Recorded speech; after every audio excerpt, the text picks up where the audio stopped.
आप 2026 में नया पासपोर्ट बनवाना चाहते हैं लेकिन पूरा प्रोसेस समझ नहीं आ रहा है। इस वीडियो में मैं आपको घर बैठे ऑनलाइन पासपोर्ट बनाने का पूरा तरीका स्टेप बाय स्टेप बताने वाला हूं, वो भी बिना किसी एजेंट के। अगर आप फ्रेश पासपोर्ट अप्लाई करना चाहते हैं या 2026 का अपडेटेड प्रोसेस जानना चाहते हैं तो ये वीडियो आपके लिए बहुत इंपॉर्टेंट है। वीडियो को अंत तक देखिए ताकि कोई स्टेप मिस ना हो। इस वीडियो में आगे मैं बताने वाला हूँ कि ऐसी कौन सी गलती है जो आपको नहीं करनी है जिससे आपका फॉर्म रिजेक्ट ना हो। सबसे पहले ये जानते हैं कि एक न्यू पासपोर्ट बनवाने के लिए हमें कौन सी डॉक्यूमेंट्स की ज़रूरत पड़ती है। अगर आपके पास 10th की मार्कशीट है तो मार्कशीट के साथ आधार कार्ड, पैन कार्ड और बैंक पासबुक से आपका पासपोर्ट बन जाएगा। लेकिन अगर कोई 10th पास नहीं है या उसके पास 10th की मार्कशीट नहीं है तो कोई प्रॉब्लम नहीं है। ऐसे में आप सिर्फ पैन कार्ड, आधार कार्ड और बैंक पासबुक से बड़ी ही आसानी से अपना पासपोर्ट बनवा सकते हैं। तो आइए चलते हैं लैपटॉप के स्क्रीन पे। सबसे पहले हम टाइप करेंगे पासपोर्ट सेवा। पहला जो लिंक आएगा उस पर क्लिक करेंगे। उसके बाद हम गवर्नमेंट के ऑफिशियल साइट पासपोर्ट सेवा के मेन पेज पे आ जाएंगे। वैसे मैंने इसका लिंक वीडियो के डिस्क्रिप्शन में दे रखा है। पासपोर्ट ऑनलाइन करने के लिए एक यूज़र आईडी क्रिएट करना होगा, जिसके लिए हम रजिस्टर पे क्लिक करेंगे। नेक्स्ट पेज ओपन होते ही अपना रीजनल पासपोर्ट ऑफिस सेलेक्ट करेंगे। अपना पूरा नाम और ईमेल आईडी दर्ज करेंगे। यहाँ पर आपसे पूछा जाएगा कि क्या ईमेल आईडी को लॉगिन आईडी बनाना चाहते हैं।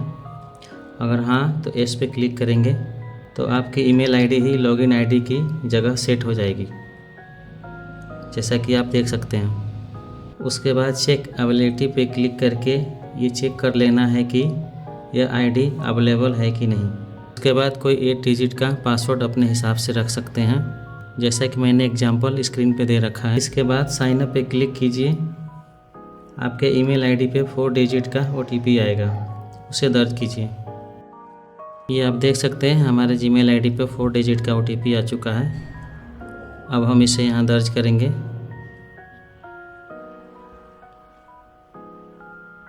कंप्लीट साइन अप पे क्लिक करेंगे।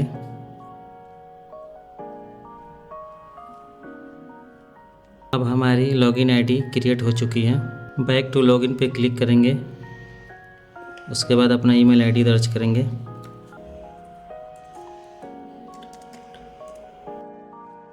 अब हमसे हमारा पासवर्ड मांग रहा है, जो हमने 8 डिजिट का पासवर्ड क्रिएट किया था। साइन अप पे क्लिक करेंगे। तो इस तरीके से हम पोर्टल के अंदर लॉगिन हो चुके हैं। अब हमें एक नए पासपोर्ट के लिए अप्लाई करना है। तो यहाँ सर्विसेज के सेक्शन में पहला ही ऑप्शन मिल जाएगा फ्रेश पासपोर्ट। तो हमें इसी ऑप्शन पे क्लिक करना है। स्किप फॉर नाउ पे क्लिक करेंगे।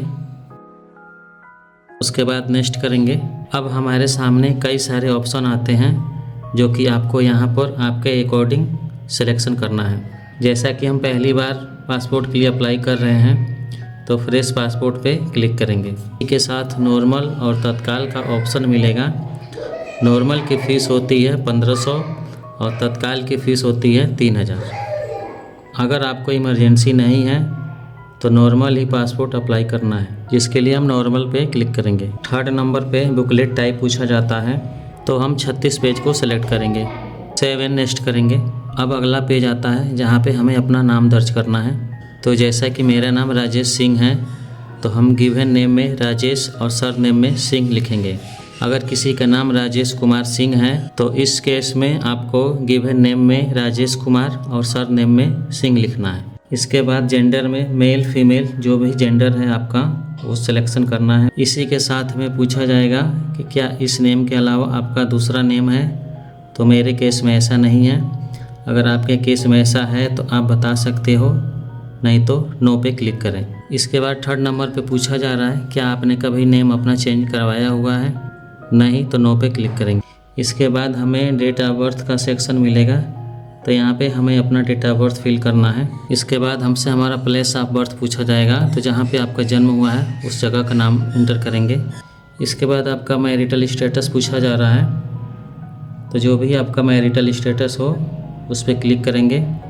अगर मैरिड है तो मैरिड पे और अनमैरिड है तो सिंगल पे। उसके बाद पूछा जा रहा है क्या आपका पैलेस ऑफ बर्थ इंडिया के बाहर है।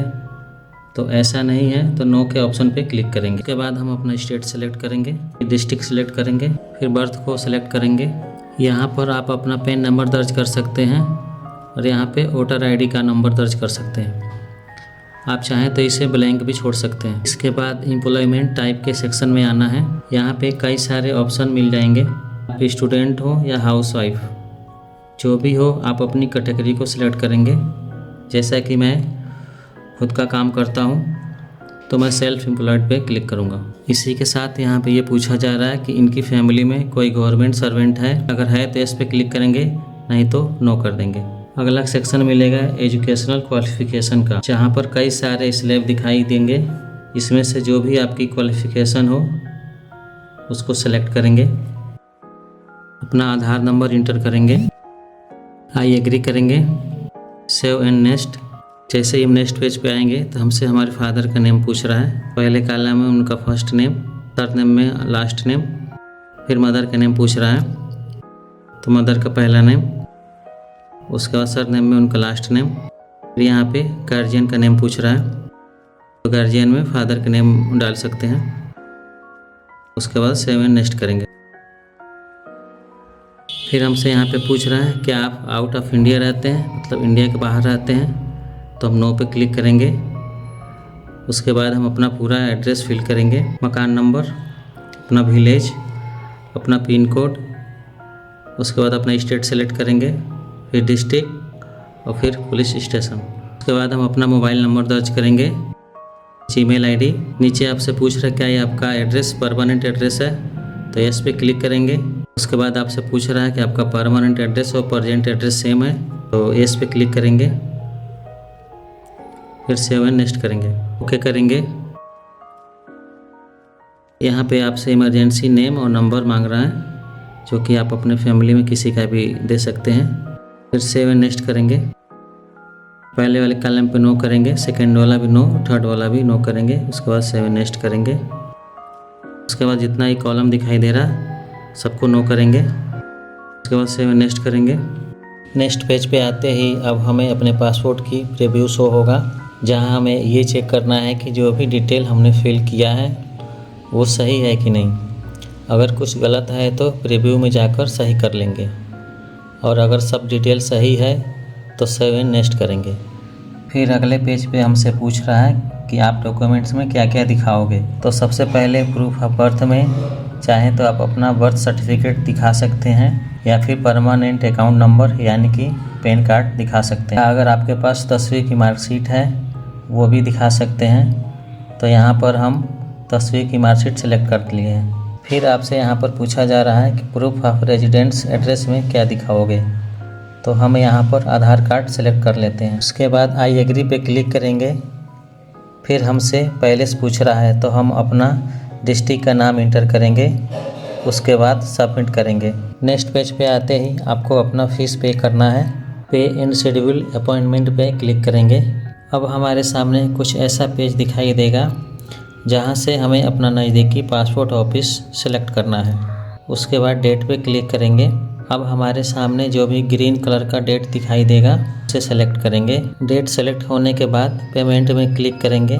नेक्स्ट पेज पे हमारा नाम ऑफिस शो होगा, नाउ पे क्लिक करेंगे। हमें यूपीआई से पेमेंट करनी है तो यूपीआई पे क्लिक करेंगे। उसके बाद क्यूआर कोड पे क्लिक करके पेमेंट कंप्लीट करेंगे। पेमेंट कंप्लीट होते ही हमें एक स्लिप शो होगा, जिसे हम सेव कर लेंगे, बाद में उसे प्रिंट करा लेंगे। इस रिसिप्ट में हमें डेट और टाइम लिखा मिलेगा। इस डेट और टाइम पे हमें अपने पूरे ओरिजिनल डॉक्यूमेंट्स के साथ पासपोर्ट ऑफिस जाना होगा। जैसा कि हमने वीडियो के शुरू में ही बताया था कि ऐसी कौन सी गलती है जो आपको नहीं करनी है, जिससे आपका फॉर्म रिजेक्ट ना हो।